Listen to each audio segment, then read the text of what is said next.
بسم اللہ الرحمن الرحیم، السلام علیکم ورحمۃ اللہ۔ شہباز شریف کی حکومت نے اپنے آپ کو بچانے کے لیے، اپنی حکومت کو بچانے کے لیے اور اپنے اقتدار کو طول دینے کے لیے، لمبا کرنے کے لیے شہباز شریف نے اسٹیبلشمنٹ کے اوپر حملہ کر دیا اور اسٹیبلشمنٹ کے اندر بیٹھے ہوئے جرنیلوں کو، بیٹھے ہوئے سابق جرنیلوں کو، موجودہ جرنیلوں کو، جو شہباز شریف کو لگتا ہے کہ وہ عمران خان کی سائڈ لیتے ہیں، وہ عمران خان کی حمایت کرتے ہیں، وہ عمران خان کا ساتھ دیتے ہیں، وہ حق اور سچ کا ساتھ دیتے ہیں، وہ آئین اور قانون کا ساتھ دیتے ہیں، جو عمران خان کے ساتھ کھڑے ہوتے ہیں، جو 8 فروری 2024 کے انتخابات کو سمجھتے ہیں کہ اس میں فراڈ کیا گیا، اس کے اندر دھاندلی کی گئی، اس کے اندر مینپولیشن کی گئی۔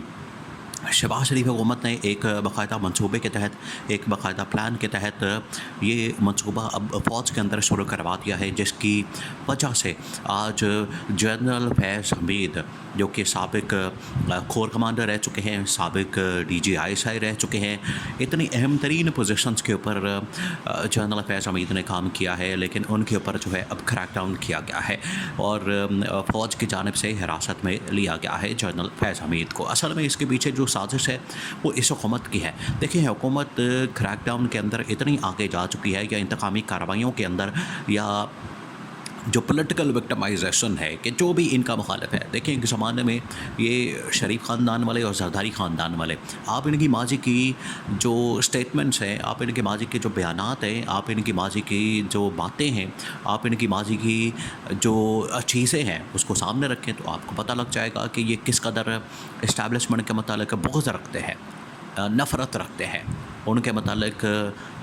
برے خیالات رکھتے ہیں، یا ان کے متعلق نیگیٹو ہمیشہ اظہار کرتے ہیں، نیگیٹو چیزیں کہتے ہیں۔ خواجہ آصف سمیت شہباز شریف، نواز شریف، مریم نواز، آصف زرداری، یہ تمام وہ لوگ ہیں جو کہ باقاعدہ اسٹیبلشمنٹ کے خلاف بولتے رہے، ان کے خلاف زہر اگلتے رہے۔ ایک مرتبہ جب پوچھا گیا، آصف زرداری کے سامنے یہ بات رکھی گئی کہ DGI جنرل فیض حمید کو بطور DGI ہٹا دیا گیا، یا ان کو وہاں سے شفٹ کر دیا گیا پشاور کے اندر کور کمانڈر کے طور پر، اور وہاں سے ان کو بہاولپور کے کور کمانڈر کے طور پر شفٹ کر دیا گیا۔ تو جب اس بارے میں پوچھا گیا کہ ان کو ISI سے کسی اور جگہ شفٹ کر دیا گیا ہے، تو آصف زرداری کے الفاظ تھے کہ دیکھیں، یہ جنرل فیض حمید جو ہے، اس کو کھڈے لائن لگا دیا گیا، اس کو کھڈے لائن لگانا مقصد تھا۔ بعد میں پھر سوری کر کے پیچھے ہٹ گئے۔ آصف زرداری نے بعد میں اس کے اوپر معافی مانگ لی، اس کے اوپر پھر وضاحتی بیان سامنے آیا۔ حالانکہ پہلے یہ کام ڈال دیتے ہیں، پہلے یہ بات کر دیتے ہیں، پہلے یہ چیز بیان کر دیتے ہیں، پہلے یہ نفرت کا، بغض کا اظہار کر دیتے ہیں، بعد میں یہ سوری کرتے پھرتے ہیں۔ یہ تمام جو باتیں ہیں، تمام جو بیانات ہیں، دیکھیں، اب اسٹیبلشمنٹ کے اندر بھی لاوا پک رہا ہے، اور اسٹیبلشمنٹ کے اندر جو ہے اب اس حوالے سے ایک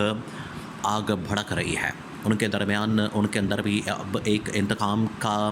شعلہ بھڑک رہا ہے۔ اور یہ آخرکار یہ جو شریف خاندان، زرداری خاندان، جو کہ اپنی صرف سیاست کی خاطر، اپنے اقتدار کی خاطر